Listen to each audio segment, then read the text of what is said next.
شروع اللہ کا نام لے کر جو بڑا مہربان نہایت رحم والا ہے۔ اور کیا تمہیں موسیٰ کے حال کی خبر ملی ہے؟ جب انہوں نے آگ دیکھی تو اپنے گھر والوں سے کہا کہ تم یہاں ٹھہرو، میں نے آگ دیکھی ہے، میں وہاں جاتا ہوں، شاید اس میں سے میں تمہارے پاس انگارہ لاؤں یا آگ کے مقام سے اپنا رستہ معلوم کر سکوں۔ پھر جب وہ وہاں پہنچے تو آواز آئی کہ اے موسیٰ، میں تو تمہارا پروردگار ہوں، تو اپنے جوتے اتار دو، تم یہاں پاک میدان یعنی طوا میں ہو، اور میں نے تم کو منتخب کر لیا ہے، تو جو حکم دیا جائے اسے سنو۔ بے شک میں ہی اللہ ہوں، میرے سوا کوئی معبود نہیں، تو میری عبادت کیا کرو اور میری یاد کے لیے نماز پڑھا کرو۔ قیامت یقیناً آنے والی ہے، میں چاہتا ہوں کہ اس کے وقت کو پوشیدہ رکھوں تاکہ ہر شخص جو کوشش کرے اس کا بدلہ پائے، تو جو شخص اس پر ایمان نہیں رکھتا اور اپنی خواہش کے پیچھے چلتا ہے کہیں تم کو اس کے یقین سے روک نہ دے، تو اس صورت میں تم ہلاک ہو جاؤ۔ اور اے موسیٰ، یہ تمہارے داہنے ہاتھ میں کیا ہے؟ انہوں نے کہا یہ میری لاٹھی ہے، اس پر میں ٹیک لگاتا ہوں اور اس سے اپنی بکریوں کے لیے پتے جھاڑتا ہوں، اور اس میں میرے اور بھی کئی فائدے ہیں۔ فرمایا کہ موسیٰ اسے زمین پر ڈال دو، تو انہوں نے اس کو ڈال دیا اور وہ یکا یک سانپ بن کر دوڑنے لگا۔ فرمایا کہ اسے پکڑ لو اور ڈرنا مت، ہم اس کو ابھی اس کی پہلی حالت پر لوٹا دیں گے، اور اپنا ہاتھ اپنی بغل میں دبا لو کہ وہ کسی عیب و بیماری کے بغیر سفید چمکتا دمکتا نکلے گا۔ یہ دوسری نشانی ہے تاکہ ہم تمہیں اپنے بڑے بڑے نشانات دکھائیں۔ تم فرعون کے پاس جاؤ کہ وہ سرکش ہو رہا ہے۔ کہا اے میرے پروردگار، اس کام کے لیے میرا سینہ کھول دے اور میرا کام آسان کر دے، اور میری زبان کی گرہ کھول دے تاکہ وہ میری بات سمجھ لے، اور میرے گھر والوں میں سے ایک کو میرا وزیر یعنی مددگار مقرر فرما، یعنی میرے بھائی ہارون کو، اس سے میری کمر کو مضبوط کر اور اسے میرے کام میں شریک کر، تاکہ ہم تیری بہت سی تسبیح کریں اور تجھے کثرت سے یاد کریں، تو ہم کو ہر حال میں دیکھ رہا ہے۔ فرمایا موسیٰ، تمہاری دعا قبول کی گئی، اور ہم نے تم پر ایک بار اور بھی احسان کیا تھا جب ہم نے تمہاری والدہ کو الہام کیا تھا جو تمہیں بتایا جاتا ہے، وہ یہ تھا کہ اسے یعنی موسیٰ کو صندوق میں رکھو، پھر اس صندوق کو دریا میں ڈال دو تو دریا اس کو کنارے پر ڈال دے گا، اور میرا اور اس کا دشمن اسے اٹھا لے گا۔ اور موسیٰ، میں نے تم پر اپنی طرف سے محبت ڈال دی، اور اس لیے کہ تم میرے سامنے پرورش پاؤ۔ جب تمہاری بہن وہاں فرعون کے ہاں گئی اور کہنے لگی کہ میں تمہیں اس کا پتہ دوں جو اس کو پالے پوسے، تو اس طریق سے ہم نے تم کو تمہاری ماں کے پاس پہنچا دیا تاکہ ان کی آنکھیں ٹھنڈی ہوں اور وہ رنج نہ کرے۔ اور تم نے ایک شخص کو مار ڈالا تھا تو ہم نے تم کو غم سے نجات دی، اور ہم نے تمہاری کئی بار آزمائش کی، پھر تم کئی سال اہل مدین میں ٹھہرے رہے۔ پھر اے موسیٰ، تم ایک اندازے پر آ پہنچے اور میں نے تم کو اپنے کام کے لیے بنایا ہے، تو تم اور تمہارا بھائی دونوں ہماری نشانیاں لے کر جاؤ اور میری یاد میں سستی نہ کرنا۔ دونوں فرعون کے پاس جاؤ کہ وہ سرکش ہو رہا ہے، اور اس سے نرمی سے بات کرنا، شاید وہ غور کرے یا ڈر جائے۔ دونوں کہنے لگے کہ اے ہمارے پروردگار، ہمیں خوف ہے کہ وہ ہم پر زیادتی کرنے لگے یا زیادہ سرکش ہو جائے۔ اللہ نے فرمایا کہ ڈرو مت، میں تمہارے ساتھ ہوں کہ سنتا اور دیکھتا ہوں۔ اچھا تو اس کے پاس جاؤ اور کہو کہ ہم آپ کے پروردگار کے بھیجے ہوئے ہیں، تو بنی اسرائیل کو ہمارے ساتھ جانے کی اجازت دیجیے اور انہیں عذاب نہ کیجیے۔ ہم آپ کے پاس آپ کے پروردگار کی طرف سے نشانی لے کر آئے ہیں، اور جو ہدایت کی بات مانے اس کو سلامتی ہو۔ ہماری طرف یہ وحی آئی ہے کہ جو جھٹلائے اور منہ پھیرے اس کے لیے عذاب تیار ہے۔ غرض موسیٰ اور ہارون فرعون کے پاس گئے، اس نے کہا کہ موسیٰ، تمہارا پروردگار کون ہے؟ کہا کہ ہمارا پروردگار وہ ہے جس نے ہر چیز کو اس کی شکل و صورت بخشی، پھر راہ دکھائی۔ کہا تو پہلی قوموں کا کیا حال ہوا؟ فرمایا کہ ان کا علم میرے پروردگار کو ہے جو کتاب میں لکھا ہوا ہے۔ میرا پروردگار نہ چوکتا ہے نہ بھولتا ہے، وہ وہی تو ہے جس نے تم لوگوں کے لیے زمین کو فرش بنایا اور اس میں تمہارے لیے رستے بنا دیے اور آسمان سے پانی برسایا، پھر اس سے مختلف نباتات پیدا کی کہ خود بھی کھاؤ اور اپنے مویشیوں کو بھی چراؤ۔ بے شک ان باتوں میں عقل والوں کے لیے بہت سی نشانیاں ہیں۔ اسی زمین سے ہم نے تم کو پیدا کیا اور اسی میں ہم تمہیں لوٹائیں گے اور اسی سے ہم تمہیں دوسری دفعہ نکالیں گے۔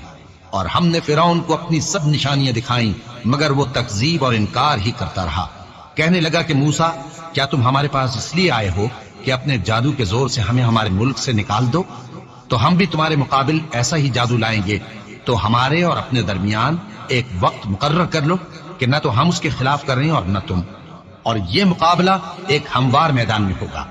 موسیٰ نے کہا کہ آپ کے لیے یوم زینت کا وعدہ ہے، اور یہ کہ لوگ اس روز دن چڑھے اکٹھے ہو جائیں۔ تو فرعون لوٹ گیا اور اپنے سامان جمع کر کے پھر آیا۔ موسیٰ نے ان جادوگروں سے کہا کہ یہ تمہاری بربادی ہوگی، اللہ پر جھوٹ نہ باندھو، وہ تمہیں عذاب سے فنا کر دے گا، اور جس نے جھوٹ باندھا وہ نامراد رہا۔ تو وہ باہم اپنے معاملے میں جھگڑنے اور چپکے سرگوشی کرنے لگے، کہنے لگے یہ دونوں جادوگر ہیں، چاہتے ہیں کہ اپنے جادو کے زور سے تم کو تمہارے ملک سے نکال دیں اور تمہارے بہترین مذہب کو نابود کر دیں، تو تم جادو کا سامان اکٹھا کر لو اور پھر قطار باندھ کر آؤ، آج جو غالب رہا وہی کامیاب ہوا۔ جادوگر بولے کہ موسیٰ یا تو تم اپنی چیز ڈالو یا ہم اپنی چیزیں پہلے ڈالتے ہیں۔ موسیٰ نے کہا بلکہ تم ہی پہلے ڈالو۔ جب انہوں نے چیزیں ڈالی تو یکا یک ان کی رسیاں اور لاٹھیاں موسیٰ کے خیال میں ایسی آنے لگی کہ وہ میدان میں ادھر ادھر دوڑ رہی ہیں۔ اس وقت موسیٰ نے اپنے دل میں خوف محسوس کیا۔ ہم نے کہا خوف نہ کرو، بلا شبہ تم ہی غالب رہو گے، اور جو چیز یعنی لاٹھی تمہارے داہنے ہاتھ میں ہے اسے ڈال دو، کہ جو کچھ انہوں نے بنایا ہے اس کو وہ نگل جائے گی۔ جو کچھ انہوں نے بنایا ہے یہ تو جادوگروں کے ہتھ کنڈے ہیں، اور جادوگر جہاں بھی جائے کامیاب نہیں ہوگا۔ اس پر جادوگر سجدے میں گر پڑے، کہنے لگے کہ ہم موسیٰ اور ہارون کے پروردگار پر ایمان لائے۔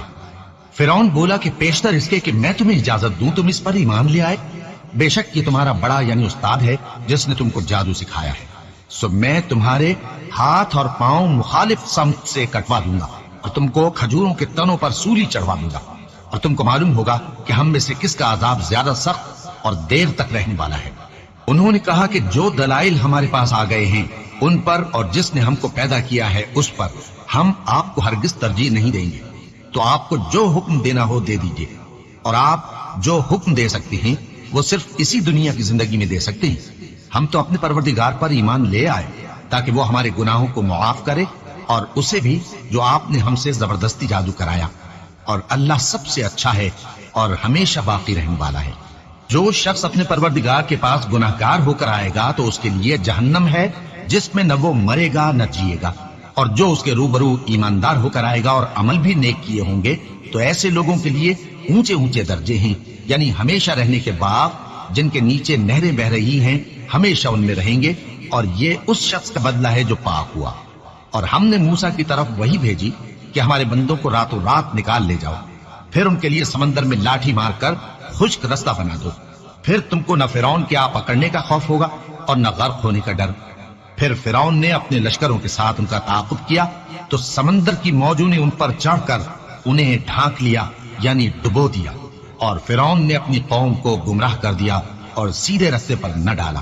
اے آل یعقوب، ہم نے تم کو تمہارے دشمن سے نجات دی اور تورات دینے کے لیے تم سے کوہ طور کی داہنی جانب مقرر کی، اور تم پر من اور سلوہ نازل کیا، اور حکم دیا کہ جو پاکیزہ چیزیں ہم نے تم کو دی ہیں ان کو کھاؤ اور اس میں حد سے نہ نکلنا، ورنہ تم پر میرا غضب نازل ہوگا، اور جس پر میرا غضب نازل ہوا وہ ہلاک ہو گیا۔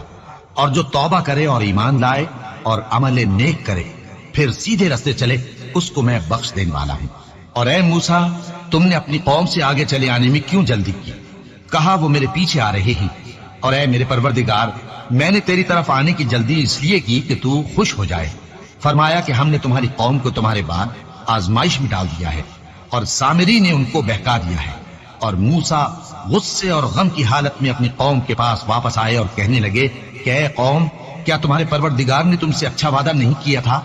کیا میری جدائی کی مدت تمہیں لمبی معلوم ہوئی، یا تم نے یہ چاہا کہ تم پر تمہارے پروردگار کی طرف سے غضب نازل ہو، اور اس لیے تم نے مجھ سے جو وعدہ کیا تھا اس کے خلاف کیا؟ وہ کہنے لگے کہ ہم نے اپنے اختیار سے آپ سے وعدہ خلافی نہیں کی، لیکن ہم ان لوگوں کے زیوروں کا بوجھ اٹھائے ہوئے تھے، پھر ہم نے اس کو آگ میں ڈال دیا، اور اسی طرح سامری نے ڈال دیا۔ تو اس نے ان کے لیے ایک بچڑا بنا دیا، یعنی ایک بے جان جسم جس میں گائے کسی آواز تھی۔ تو لوگ کہنے لگے کہ یہی تمہارا معبود ہے اور یہی موسیٰ کا معبود ہے، مگر وہ بھول گئے ہیں۔ تو کیا یہ لوگ نہیں دیکھتے کہ وہ ان کی کسی بات کا جواب نہیں دیتا اور نہ ان کے نقصان اور نفع کا کچھ اختیار رکھتا ہے؟ اور ہارون نے ان سے پہلے ہی کہہ دیا تھا کہ لوگوں، اس کے ذریعے تمہیں فتنے میں ڈال دیا گیا ہے، اور تمہارا پروردگار تو رحمان ہی ہے، تو میری پیروی کرو اور میرا کہا مانو۔ وہ کہنے لگے کہ جب تک موسیٰ ہمارے پاس واپس نہ آئے ہم تو اس کی پوجا پر قائم رہیں گے۔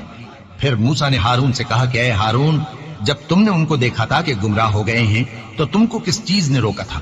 یعنی اس بات سے کہ تم میرے پیچھے چلے آؤ، بھلا تم نے میرے حکم کے خلاف کیوں کیا؟ کہنے لگے کہ اے ماں جائے، میری داڑھی اور سر کے بالوں کو نہ پکڑیے، میں تو اس سے ڈرا کہ آپ یہ نہ کہیں کہ تم نے بنی اسرائیل میں تفرقہ ڈال دیا اور میری بات کو ملحوظ نہ رکھا۔ موسیٰ نے فرمایا تو اے سامری تیرا کیا حال ہے؟ اس نے کہا کہ میں نے ایسی چیز دیکھی جو اوروں نے نہیں دیکھی، تو میں نے فرشتے کے نقش پا سے مٹی کی ایک مٹھی بھر لی، پھر اس کو بچڑے کے جسم میں ڈال دیا اور مجھے میرے جی نے اس کام کو اچھا بتایا۔